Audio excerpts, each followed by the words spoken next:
Dit is opstandingssondag. Ons vier die opstanding van Jesus uit die dood. Hy het die dood oorwin. En hy gee dit as 'n erfporsie aan elke een van sy kinders.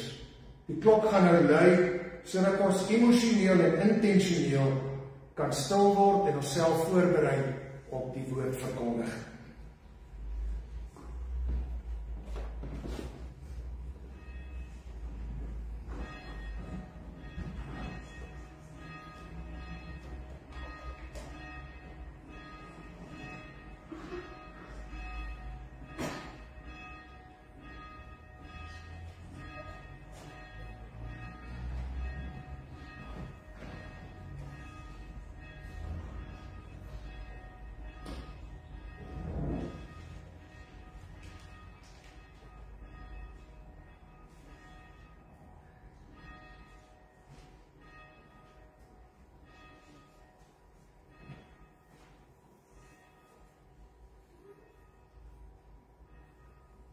Ons gaan nou luister na die fotum, die seën, en daarna gaan ons sing Gesang 548, strofes 1 en 4. Kom ons staan vir die fotum, die seëngroet en die sang.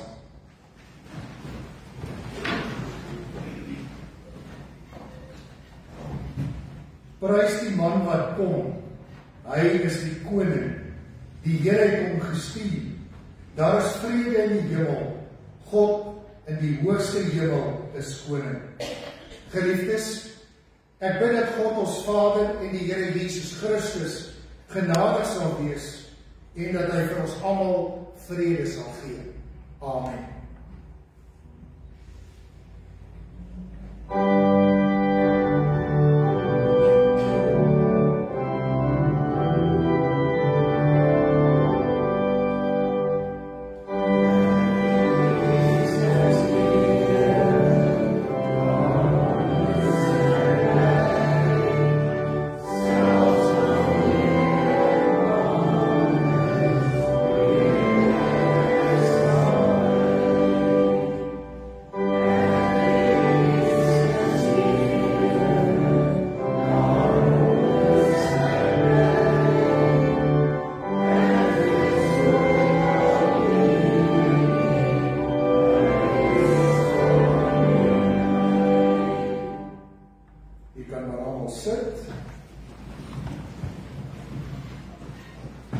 Vanmorgen lees ons die geloofsbelijdenis wat 'n heidense koning gemaak het. Miskien het hy nie eers geweet dat hy hierdie geloofsbelijdenis maak nie, maar hy getuig oor God.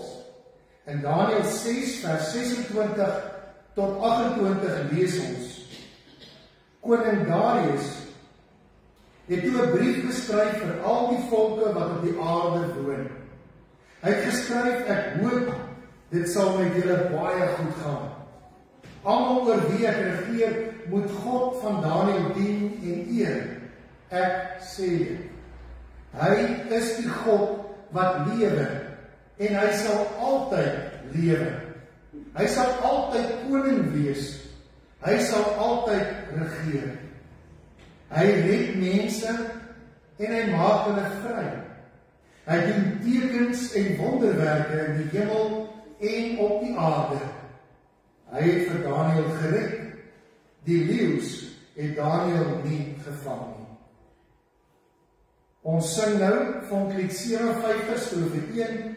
Ek gee aan julle 'n nuwe gebod, om soos ek julle liefhet, mekaar lief te hê. Ek weet die melodie is 'n bietjie moeilik, met kort, lang note, op en af, besonder se mooi woorde. Ek wil tog hê dat ons hierdie lied moet aanleer.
uit die Ou Testamentiese verhaal van Esra. Esra 7 vers 6 tot 10, en dan weer vers 27 tot 28. Dit gaan hier vandag wil ek 'n bietjie praat oor die Here se hande. Dink aan daar die hande van hom met die spykermerke in en wat dit vir hom sê en wat sy opdrag dit ook vir ons is. Maar oor God se hande word daar geskryf van diep uit die Ou Testament. En hier lees ons onder andere daarvan dat as God sy hand hou oor sy kinders. Hierdie Esra het uit Babel gekom en hy was 'n geleerde man, kundig in die wet van Moses, wat deur die Here die God van Israel gegee is. Omdat die Here se hand oor Esra gehou het, het die koning hom alles gegee wat hy van hom gevra het. In die 7de regeringsjaar van koning Artasasta het Esra en 'n aantal Israeliete, priesters, leviete, tempelsangers, poortwagte en tempelslawe na Jerusalem toe teruggegaan. Esra het in Jerusalem aangekom in die 5de maand. In die 7de regeringsjaar van die koning. Die vertrek uit Babel was vasgestel vir die eerste van die eerste maand. En op die eerste van die 5de maand het Esra in Jerusalem aangekom. Sy God het hom beskerm. Esra het hom gewy aan die wet van die Here. Hy wou dit in die praktyk toepas en Esra elke voorskrif en bepaling leer. Dan lees ons vanaf vers 27, Esra het toegesê, geloof sy die Here, die God van ons voorvaders. Hy het die koning die besluit laat neem om die tempel in Jerusalem so goed toe te rus, en hy het my die goedgesindheid van die koning en sy adviseurs en van al sy magtige amptenare laat geniet. Ek was vol moed. Die Here my God het sy hand oor my gehou. Ek het toe die leiers onder die Israeliete bymekaar laat kom en saam met my te trek. Dan lees ons in Esra 8, vers 18, 22 en 30. Deur die goeie beskikking van ons God het hulle toe ook vir ons 'n verstandige man gestuur uit die nageslag van Magli, seun van Levi, seun van Israel. Dit was Serepja met sy seuns en sy amptgenote 18 al tesaam. Ek was skaam om vir die koning soldate en die ruiters te vra om ons teen vyande langs die pad te help. Ons het vir die koning gesê, ons God sorg goed vir almal wat hom dien en hy straf almal swaar wat hom verlaat. Die priesters en die leviete het toe die silwer, die goud en die tempelgereedskap wat afgeweeg is in ontvangs geneem om dit na Jerusalem toe te vat, na die tempel van ons God toe. Liefdes van ons Here Jesus Christus, 15 jaar gelede, met Opstanding Sondag, het ek hier in hierdie gemeente ook oor die hande gepreek. Vandag, met Opstanding Sondag, gaan ek bietjie minder fokus op ons hande en net eers fokus op Jesus se hande. Jesus se hande met die spykermerke in.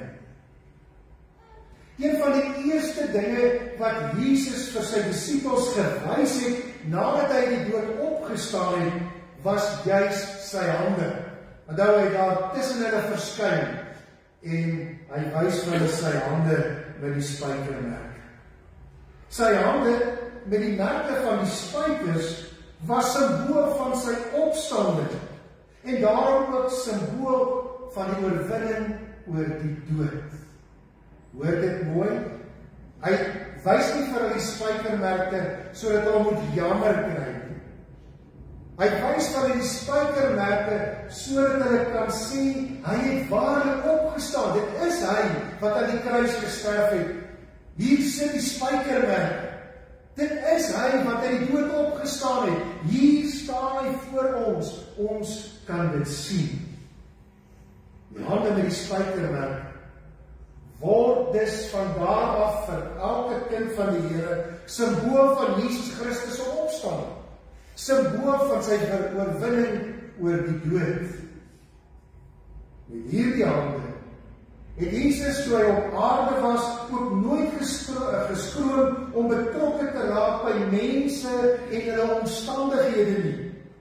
Met hierdie selfde hande, toe Jesus op aarde gewandel het, het hy kinders opgetel en op sy skoot getel en oor hulle die seën uitgespreek.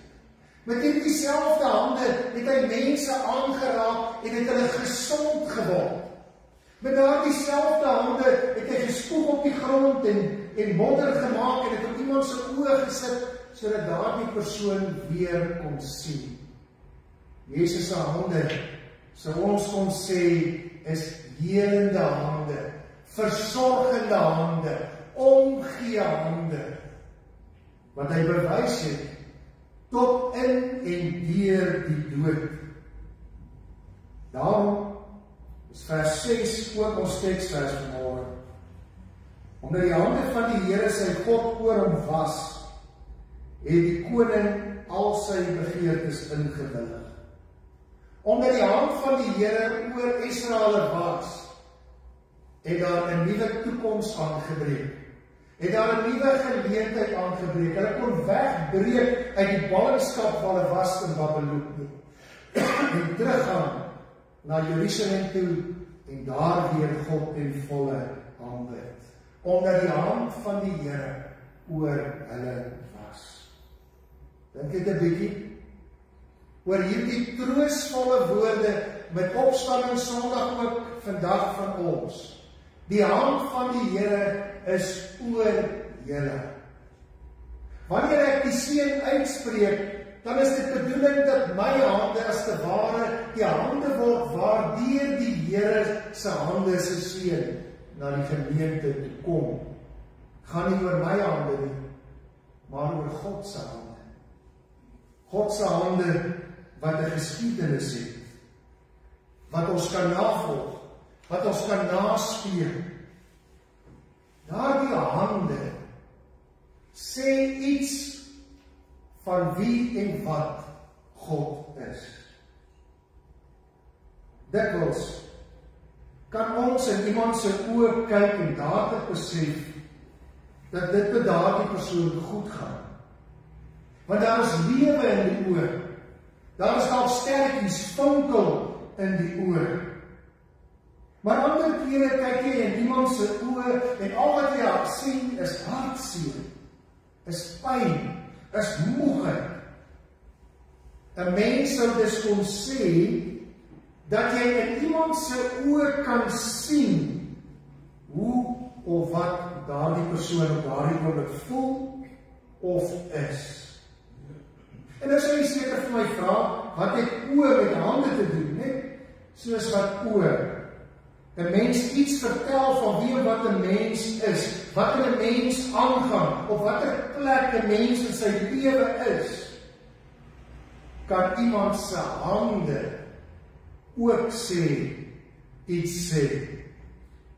Dink weer aan Jesus se hande, spykermerk. Hy het vir ons opgestaan, hy het vir ons die dood oorwin, hy het met sy hande mense versorg, omgegee en ook uitgestuur. Jesus se hande symboliseer ongelooflike baie liefde. Jesus se hande symboliseer vergifnis. Jesus se hande symboliseer daar wees en teenwoordig wees. Om vanmôre met opstanding herinner te word aan Jesus se hande is om my en jou in die eerste plek te troos. Ons hoef nie moed op te gee met die lewe nie, want God se hand is oor ons. Dink aan wat Jesus se hande ook in ons lewe vir ons beteken het en onthou ook 'n bietjie daaroor dat Jesus se hande ook deur die hande van mense werk om vir ons daar te wees, vir ons om te gee. As 'n moeder met haar hande haar kindjie versorg, is dit eintlik God wat deur die hande van daardie moeder die kind versorg. Dink 'n bietjie, wat sê die hande van Jesus oor hom? Maar dink ook 'n bietjie, wat sê jou hande oor jou en jou lewe op aarde. Tydens die skrifgedeelte het ons gelees omdat God se hand oor Israel was. Hierdie hand van God simboliseer God se betrokkenheid by mense op aarde. Het hy 'n vasdag uitgeroep. Die eerste ding wat Israel doen, wat ons by hom kan leer, is wanneer hy besef wat die betekenis van God se hande is om stil te staan en daaroor na te dink, sodat hy iets daaroor kan gaan doen. 'n Vasdag was 'n dag waarop daar nie gewerk is nie. Daar is selfs nie op daardie dag geëet nie. En net as dit nodig was, kon daar iets op daardie dag gedrink word. Dan net water. Vir ons kan dit miskien dom klink. Maar die doel van vas was om jou volle aandag te gee aan God. Om jou volle energie te wy aan God. Om niks anders in jou pad te laat staan om God eers te raak te sien. Geen werk, geen kos, geen iets anders nie. Net God. As Esdra so voluit gefokus op God leef, dan gebeur daar eintlik twee dinge. Eers vra hy dat God sy hand oor hom sal hou, en dan vra hy dat God Esdra se hand, sy eie hande, sal sterk maak om die werk van God te doen. En jy hoor daardie rug. Wanneer ons weer vanmôre die spykerhande van Jesus in ons geestesoog sien of op 'n prentjie sien, dan word ons stil. Ons fokus nie op enigiets anders nie, ons fokus op die Here en sy hande. En ons vra soos Esdra vir hom, Here, hou U hand oor my. In hierdie tyd en in hierdie wêreld waarin ek leef, hou U hand oor my. En Here, maak my hande sterk, sodat ek U werk kan doen. Hoor jy? Nie my werk nie, U werk kan doen. God is nie maar net die gewer van goeie gawes, alles wat nodig is nie. God wil hê dat ons uit dankbaarheid vir die hand wat hy oor ons hou, uit dankbaarheid vir die hande met die spykermerke, ook sy hande gaan wees in hierdie wêreld.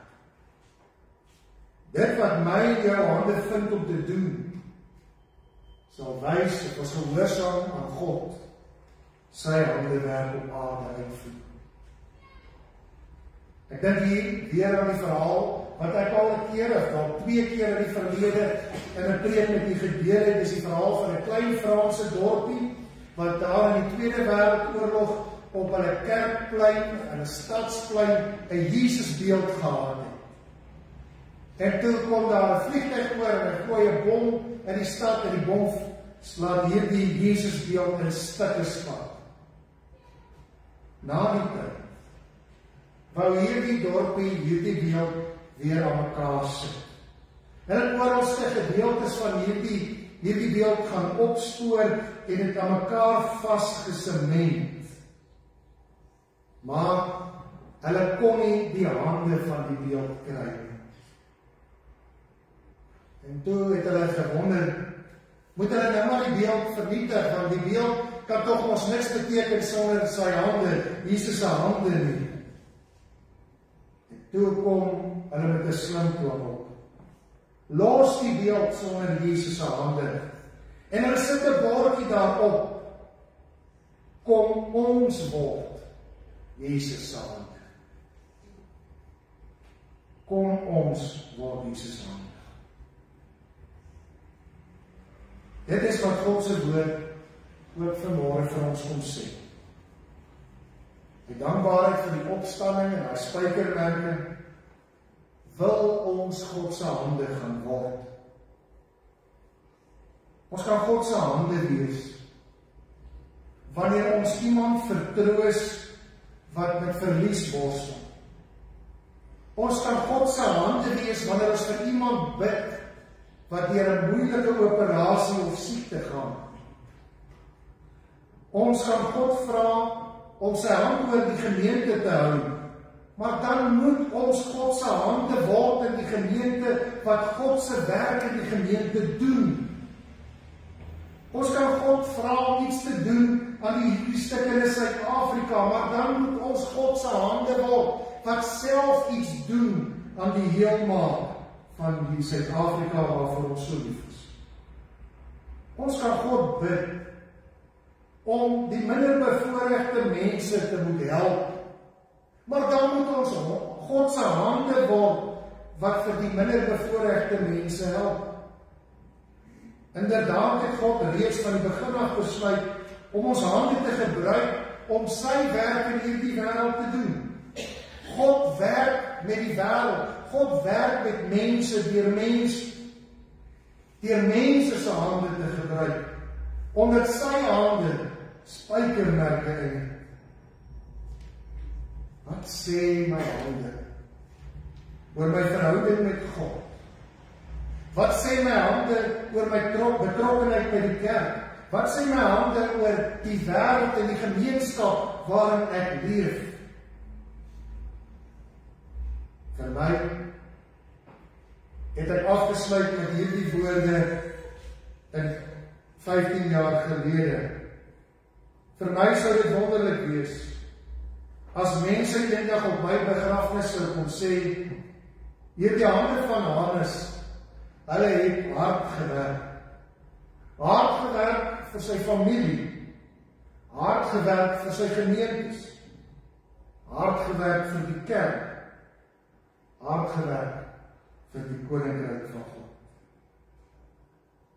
Ek sluit vanmôre af met 'n gediggie van Annie Johnson Flint. Sy was 'n weeskind wat dit baie moeilik ervaar het in haar lewe, wat van een huis na 'n ander huis toe geplaas is en min liefde deur haar lewe ervaar.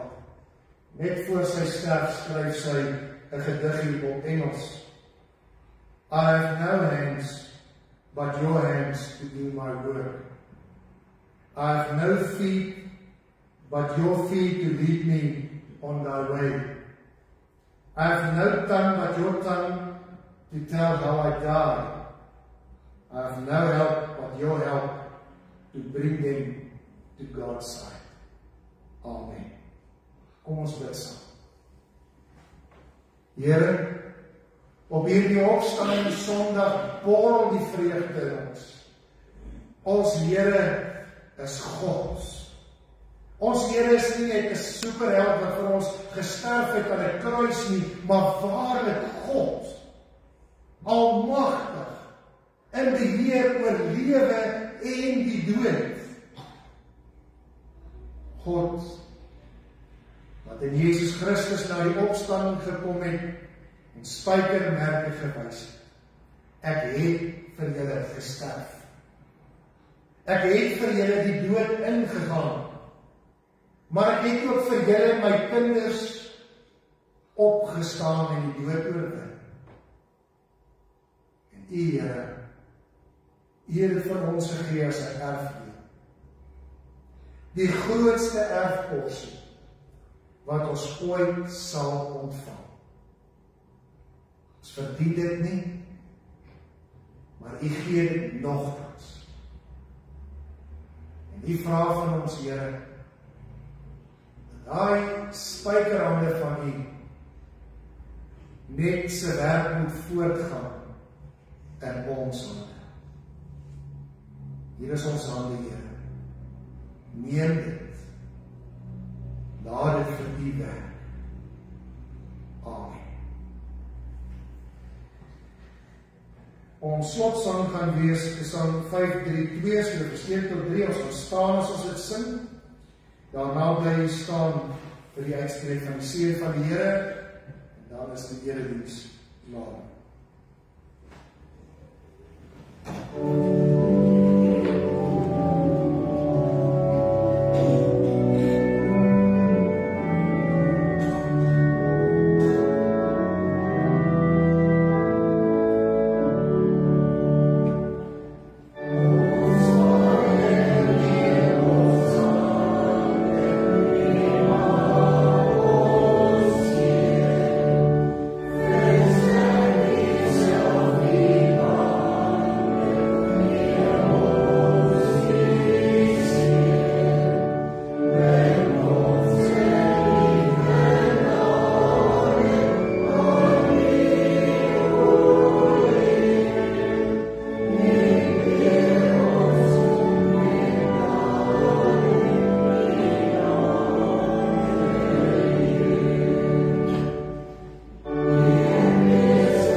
deel ons aan ander uit. Ek vra vir die God van ons Here Jesus Christus en die Vader aan wie alle heerlikheid behoort, om julle te laat deel aan die Gees se wysheid, en dat hy die regte kennis oor God aan julle sal bekend maak. Amen.